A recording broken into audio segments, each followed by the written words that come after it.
All right, and we're live for another evening with the Latino Arts Foundation during the festival. This is the second to last night.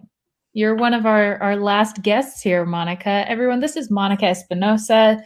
I met her in Kansas City Women in Film and Television years ago, and I'd love for you to go ahead and introduce yourself to everyone in a way that you would like to be introduced, because I know I wouldn't do you justice. Thank you, Erin. And yes, we must have met over 5-10 years ago when you were like 10 years old. So no, you have been a key person in really growing the Kansas City Women in Film and Television organization and supporting other arts organizations like the Latino Arts Foundation. And I just want to say hats off to you. I'm Monica Espinosa. I was previously the Kansas City Women in Film and Television president, was on the board for several years, also used to be on the board of the Independent Film Coalition. And I'm basically an environmental justice advocate for my day job, but by night, I am a big patron of the arts, not only in Kansas City, but across the country and world, and about bringing people together through the arts, through music, film. Here's Osito, my sidekick. And together, we love to support people, different cultures, and also celebrate Latino heritage, which half of my heritage is from New Mexico. So that includes a wide variety of indigenous, some Spanish, and of course Mexican, as well as on my mother's side, Anglo specific. She's like, I'm not white, I'm Polish Slovenian American. So those are part of my roots. And today I really want to just talk a little bit about my background and upbringing and how that's influenced my love of the arts, specifically music as well as movies, but also now in really helping to continue to unite people and causes through the arts, because I really think it's about using our voices, using our skills and our talents. And to me, anything that requires you to have to learn something or express something is an art, whether you're cooking, you're writing a letter, you're exercising, you're breathing, as I need to relax because I've been busy. So really, I want to commend all of you for taking the time to do this. I'm just another person trying to promote, being more kind to each other and more creative. We can either destroy things and point the fingers, or we can use our hands and unite and create things. And I choose to create, but disassemble if things aren't working right. Right. Oh, I love that so much. And real quick, just to plug, if you're watching this live, or if you're watching this before 8 p.m. Central on Tuesday when we're live, there is a debate at 8 p.m. Central. So we will make sure that we are out of here before the debate, because we want all of you to watch that. I think there are more events happening tonight for the festival, though. If there are, you can have that on your computer, and you can have the debate on the TV, but make sure that you're watching it and getting as informed as possible on the issues that we're all voting on in just over a month. Oh my goodness. How is it almost October, right? Oh my gosh. But I reached out to Monica initially because I thought to myself, like, you're just so involved in the arts. I mean, like we mentioned, we met doing Kansas City Women in Film and Television, but I also know that you're a concert goer and you're a producer. And I also know that you do advocacy work.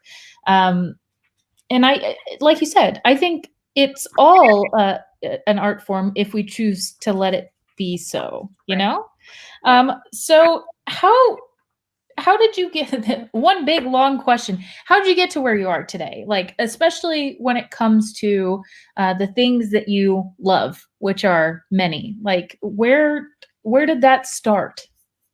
Well, definitely my parents. They're both former public school teachers. Give it up for public school teachers. And everybody, whether you're private or volunteer, because you have to teach now that your children are at home, or maybe you're helping teach other children's kids. I mean, other people's children, right? You're a child too, and you're teaching, right? So definitely education came as an important value of mine, as well as supporting the arts and empowering other people in, valuing different cultures. From when I was young, I used to be in little plays. My brother and I had a big old JCPenney VHS camcorder like in the 80s. And we were always filming, just different ninja or dance things with all kinds of bad 80s hair band soundtracks. And then I got more into new wave and going to concerts and things in college, and also got into journalism and producing films that were more higher quality. But it was always about going back to my parents, do something that's going to add beauty to the world, that's going to also have a message and express yourself. And also, what are you trying to say? So educate people, have a message. So, there were different things I was involved in college, I would say, as a communication major. I'm definitely not an introvert, though some are. But, and Osito, you better not talk to me too much during this, because I already talked to you before. But Osito, I love pets as well. But really, it just goes back to my parents, even meeting, like my mom, I take after her. I didn't know anybody in Kansas City when I drove here, gosh, 23 years ago, 22.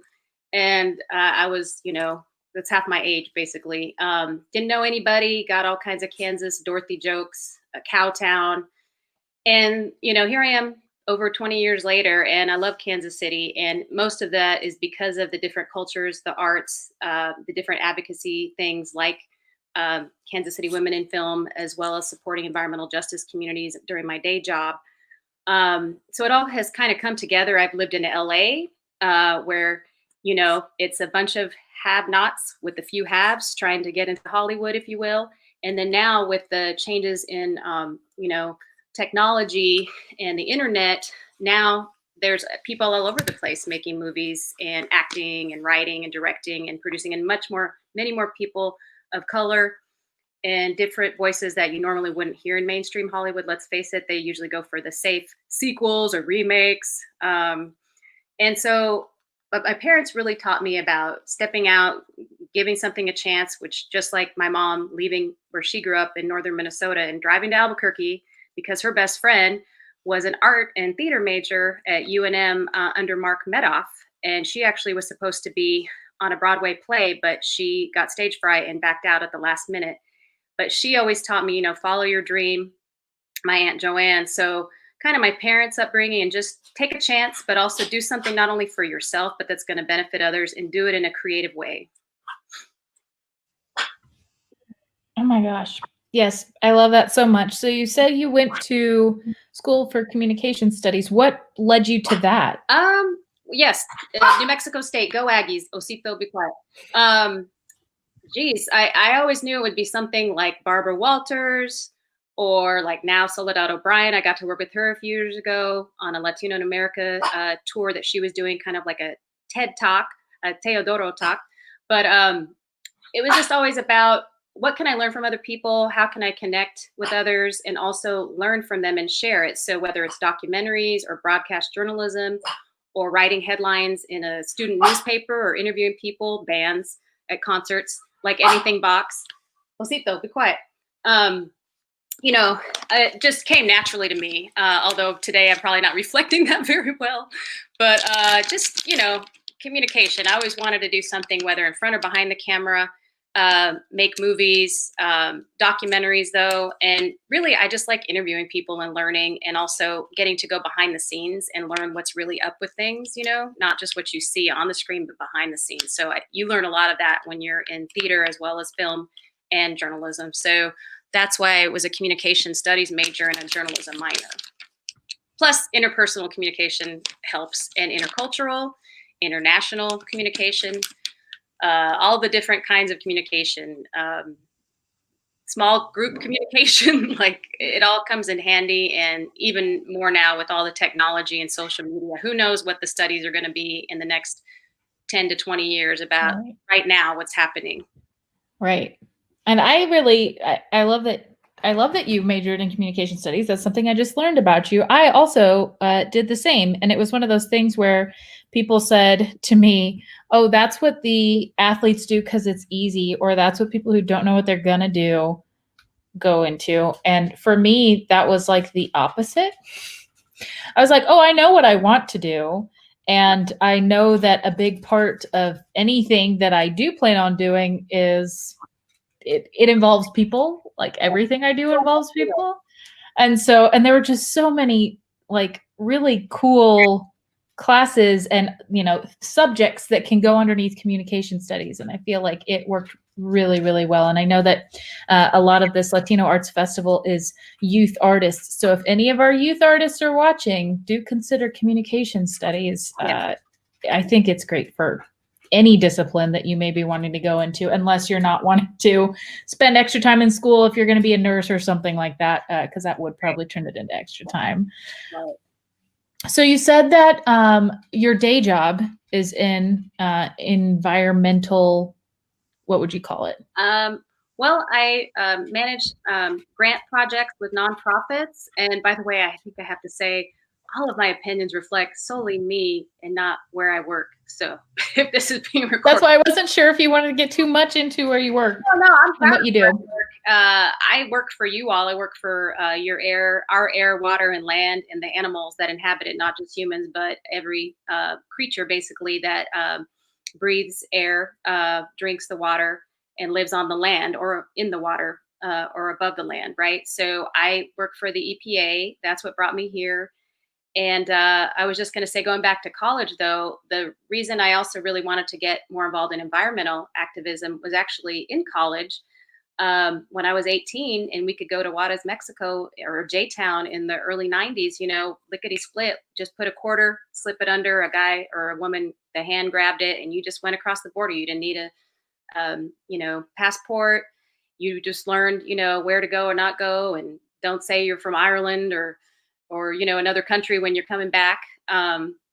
Usually drunk, but I would go for the dancing, honestly. But the first time I went to Juarez, I grew up in southern New Mexico, but I'd never been to like El Paso, and I was at school in Las Cruces. So just briefly, for those of you that haven't been, border towns do not, first of all, reflect all of the countries that they're in, right? So like El Paso is a border town, and it has its own cultures, but obviously because of the Mexican and indigenous influence, as well as the American, and then the whole Southern and Tejano communities, those all kind of have their own unique qualities, but in no way does that reflect the rich beauty of the country of Mexico, right? I've been to other places. So the first time I went to Mexico, though, was J-Town, Juarez, and it was Thursday night, and, they played my 80s music, and I was 18, I could get in. But when I got there, after we gave the dude the quarter, walked across the border, it was like, wow, look at all this air pollution, and the cars were idling across the border. And, it was just like, okay, well, let's keep going to the club, whatever. But that just stuck with me, that whole image of just the extreme poverty and environmental injustice or racism, because it was a border town, and it was pretty much all Latino, Mexican, indigenous. And then when we got out of the club and it was fun and everything was fine, seeing, children in poverty with no shoes, just selling chicle to you or burritos or whatever, that was just a wake up call to me, like, what's wrong with this picture? Why is this happening? What can I do about it? And that just stuck with me. I was taught to recycle paper and aluminum cans or whatever, but Osito, no, don't go there. But like also that moment in time just made me realize that who's standing up for the people that are not able to speak up for themselves. And that's where art comes into play, advocacy, getting involved like in groups at my college, and then now my job. So when this opportunity came up, I was just really excited. And here I am 22 years later. So I've learned a lot, and there's still more to learn. Awesome. And I love that you like what you do during the day as well. I know you love music and you love all this other stuff, but I'm glad that you found something that aligns with, something that a way that you want to better the world. So what are the type of art projects and artwork that you participate in? Yeah, let me talk about that. And the three things I want to really hone in about arts, using the arts as advocacy, are really, number one, it's about empowering yourself by creating something that hasn't existed before, or maybe adding your take on it. When you're inspired by something that happens, or you witness something, you're documenting your culture, you're documenting your experience, and just now, if you look around at all the murals that are up for the Black Lives Matter movements, for other movements, this is part of history to empower and educate through the arts, through the unspoken arts that aren't in mainstream museums, like the big ones. I won't say names, but so that's where you see graffiti. That's where you see posters and flyers, not just for concerts, but for events or for causes. Go vote. Black Lives Matter.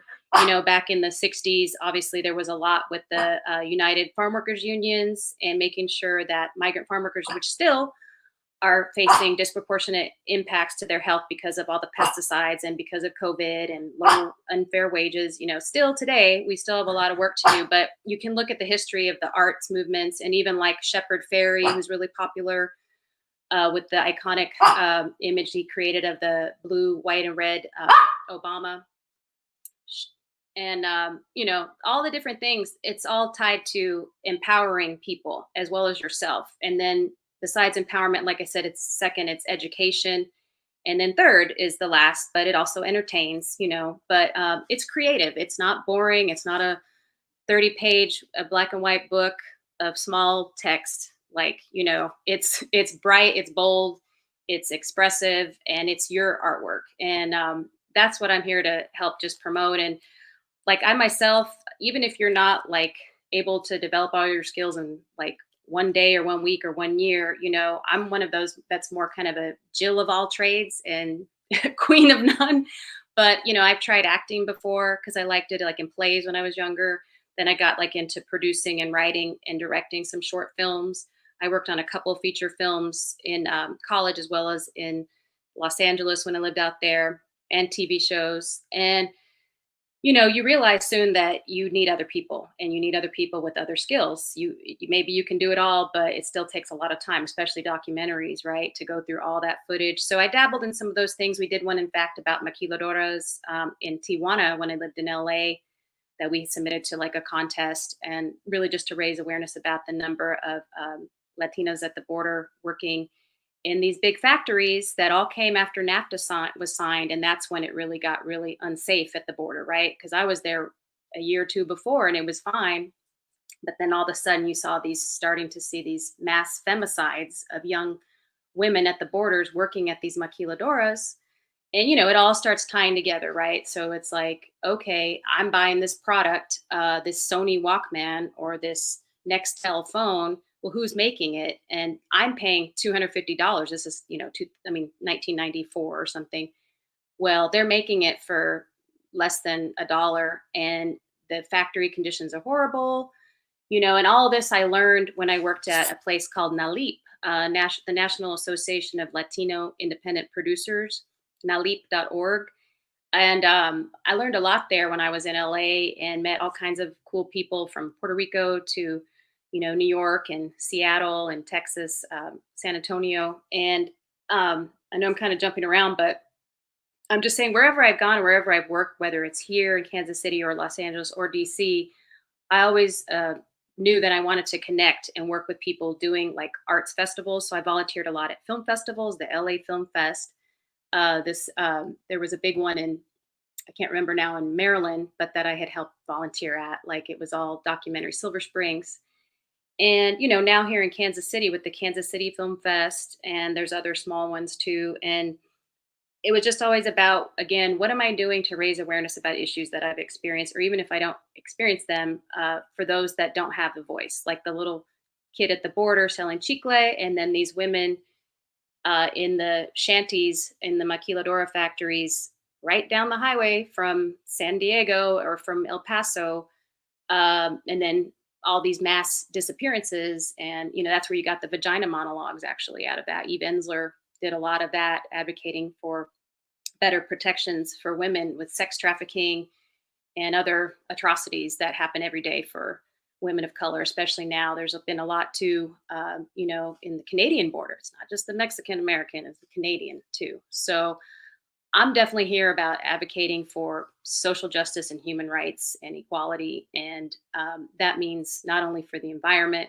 but for basic right to live, quality of life, and jobs, education. So all the things that I've learned, like when I worked at NALIP, to my job today, it's all about what can I do to give back and how can I listen and understand what's going on and then help the people that are living it tell their stories.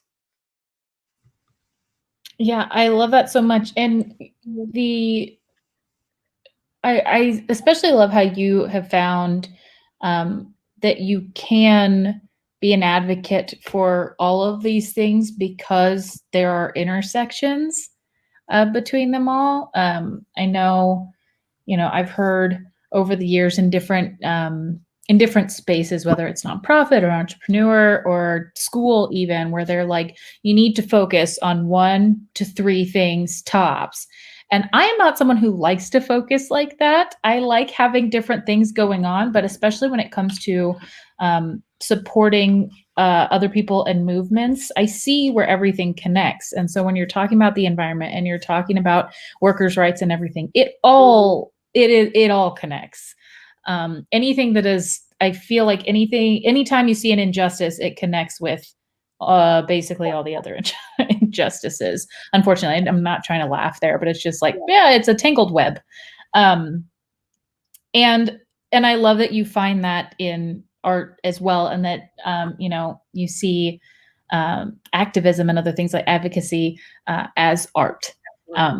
So even if someone feels like they're a paper pusher, when it comes to any of this activism or advocacy, or even in their everyday job, I feel like if you like it, if you enjoy it, it could be an art. Right, right.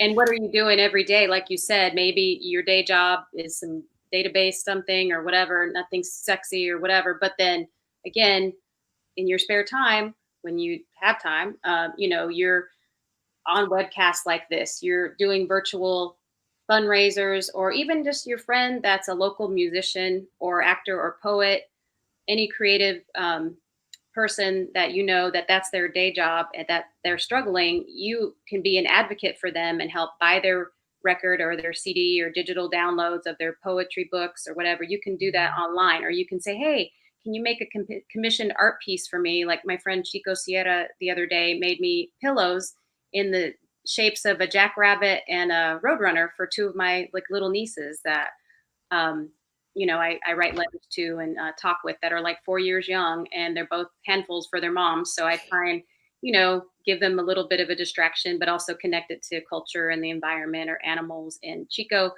he was making buffalo and some other, animals. And I was like, hey, and he did it, and I'm supporting him and helping with his family and his expressionism and, sharing that and promoting it, and I think that's important too, even if you might not be like, Oscar winning actress or heck, even just whatever. It doesn't matter if you win awards or not. You're not doing it for the awards. You're doing it for the experience, right?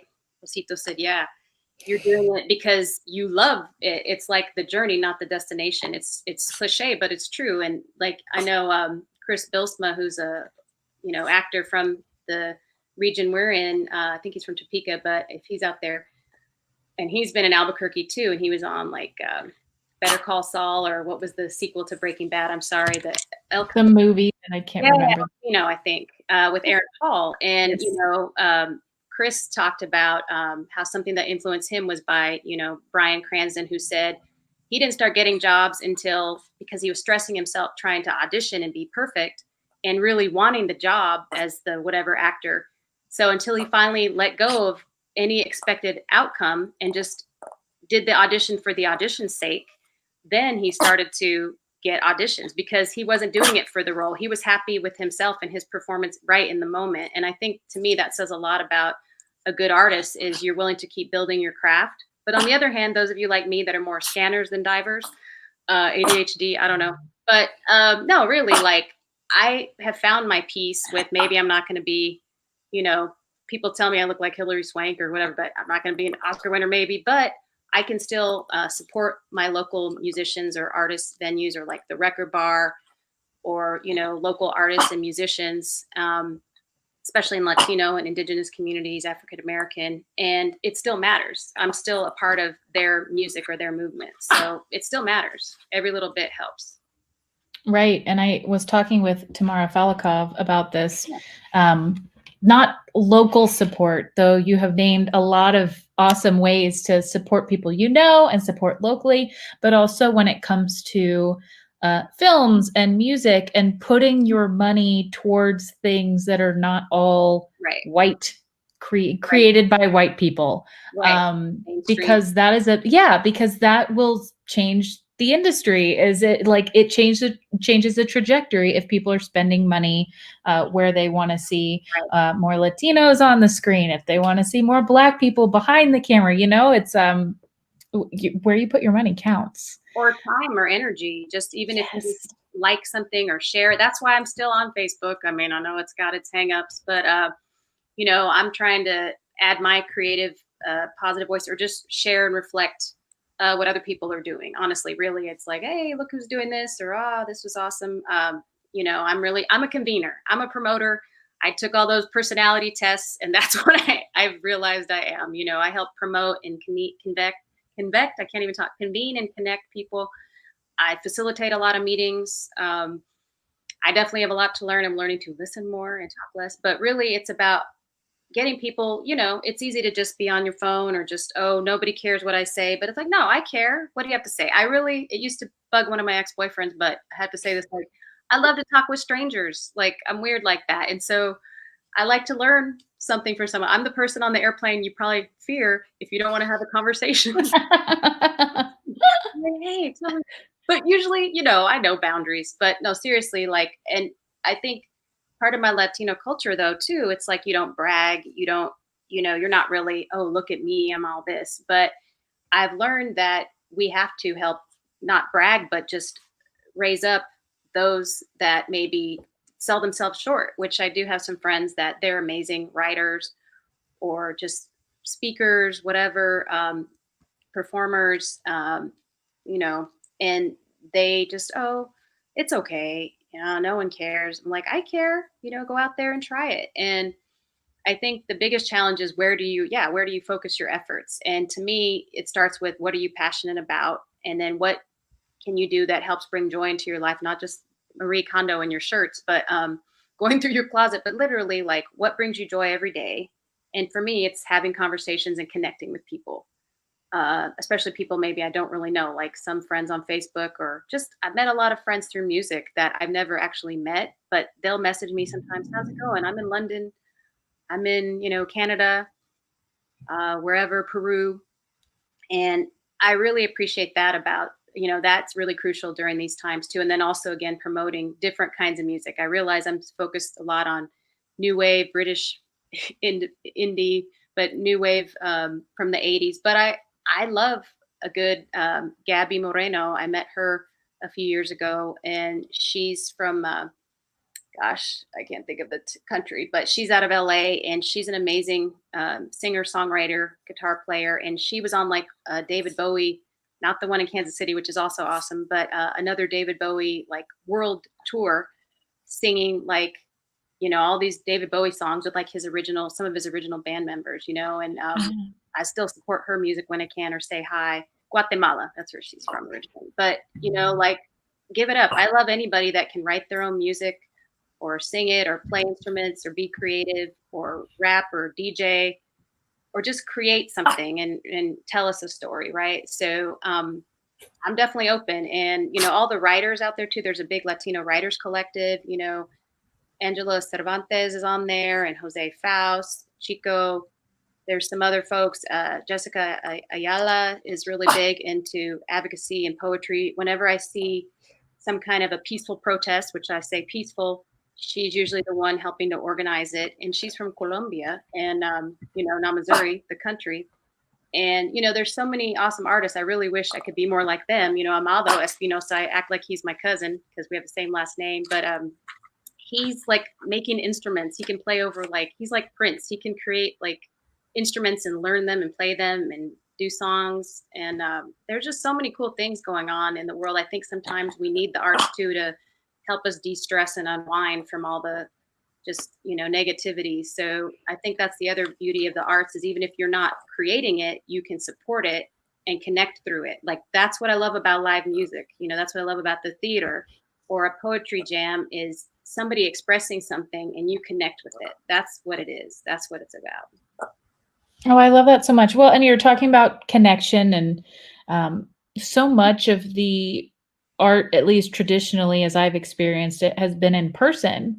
And now we're in this time of COVID. So what have you been doing? I know you're just antsy over there, to get out of the house and to get to live shows again. But what have you been doing, knowing you as an entrepreneur, an extrovert, and wanting to get out and go to all these concerts? Because also, how many concerts have you been to? If you can even tell, you don't know. I don't know. Create a But list. like, what are you doing? 500 since 1993.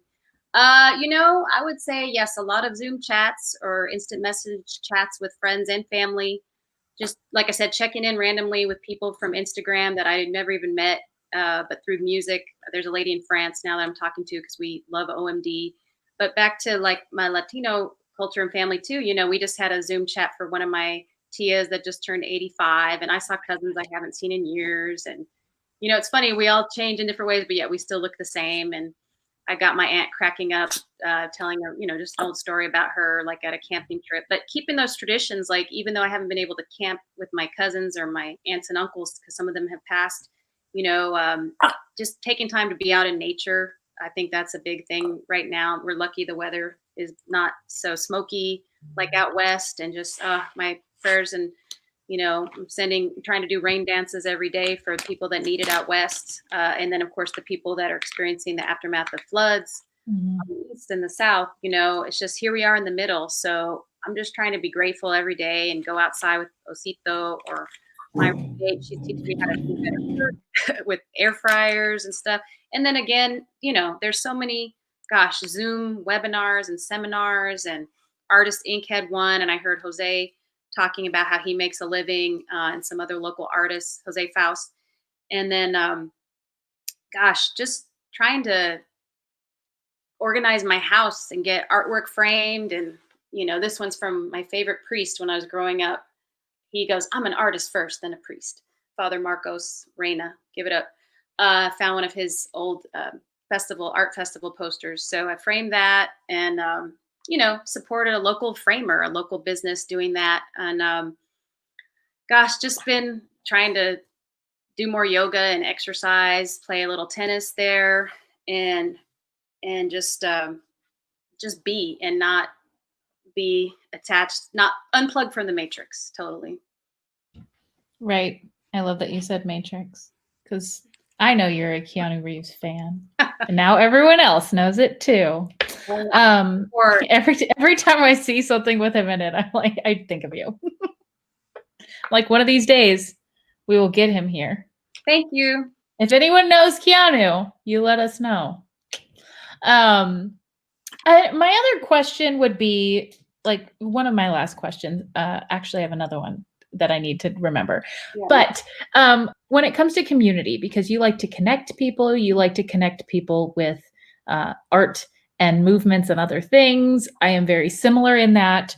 How do you find community around it? I know a lot of people probably feel like in their interests or in their art, or even in, going to work and then going home, especially during pandemic, they're kind of feeling isolated. Well, how do you traditionally, outside of a pandemic, but then also inside of a pandemic, find community to mutually support each other? I'd say, like, just again, in everyday circumstances, like when I go for walks, I try to say hi to every neighbor or somebody, even just at the stop sign, like, hey, just a little friendly face, just acknowledge them. Even a homeless person with the sign, even if, who knows if they're really homeless or what's going on, I don't judge. It's like, okay, here, I got like a can of tuna, or, whatever in my car if you want something to eat. Just connecting. And then, like, I found out in my neighborhood, like, that I've got some neighbors from Taos, New Mexico, and they own a local coffee shop. So there you go. Like, I try and get out there. I don't get to go there as much as I should, but so just things like that, just finding out. Or, like, obviously when we first had people getting toilet paper crazy, just texting my neighbors, hey, do you need anything at the store today? Because I know that you're older. I don't say that, but they're usually older couples or whatever.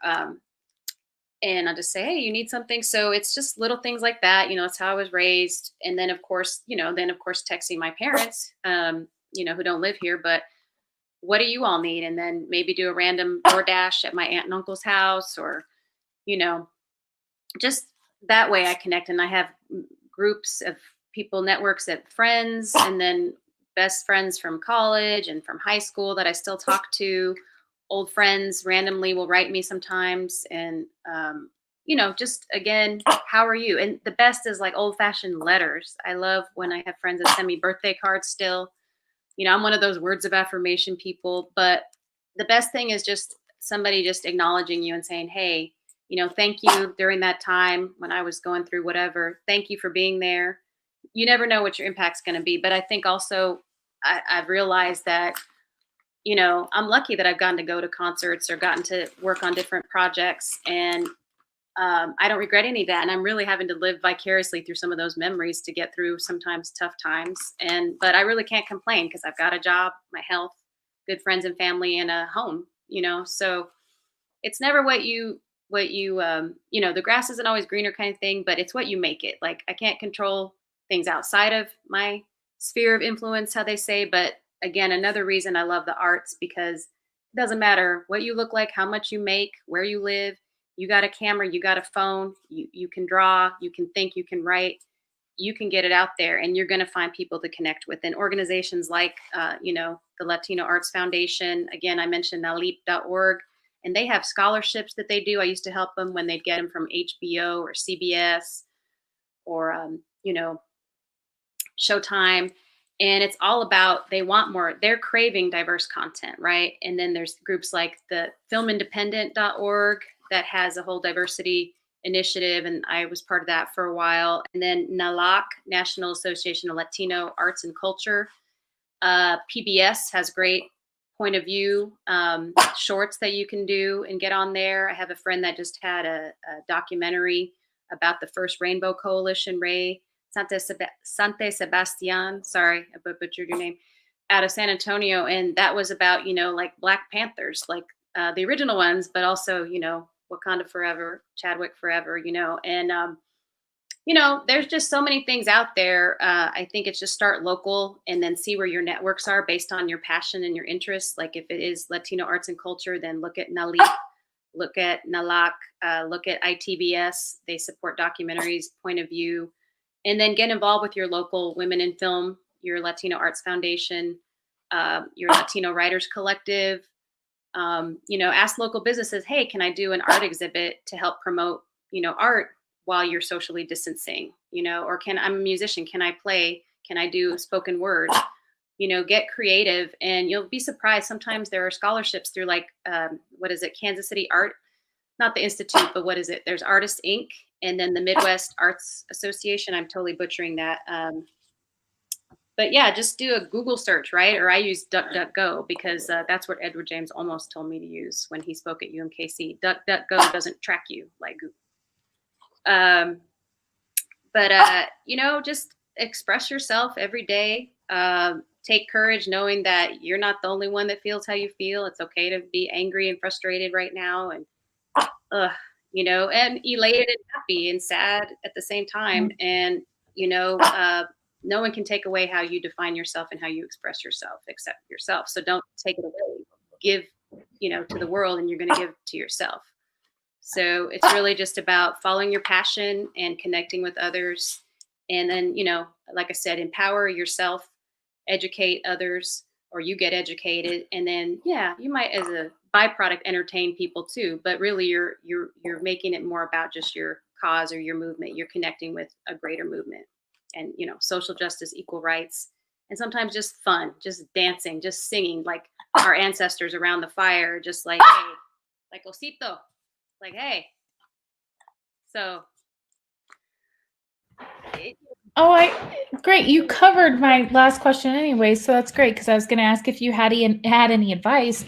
But I really do love how you have brought up that, you can be an activist through your art, but also it can be fun. It can be like a relaxing or just entertaining, or just tell your story through whatever art form that you want.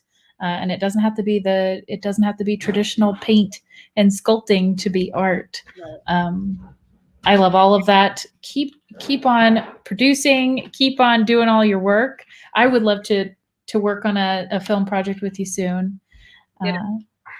Let's get that going. But thank you so much for joining me this evening, Monica. I really appreciate it. It's great to catch up with you, and have a more in-depth conversation, because I know usually when we catch up, it's we're going back and forth about all kinds of stuff. Right. We're a little more focused. One last thing to say. I had a quote, but I can't find it, from the late Rudolfo Anaya. But I was just going to say, and the last thing I'll say, it's not advice, just from experience.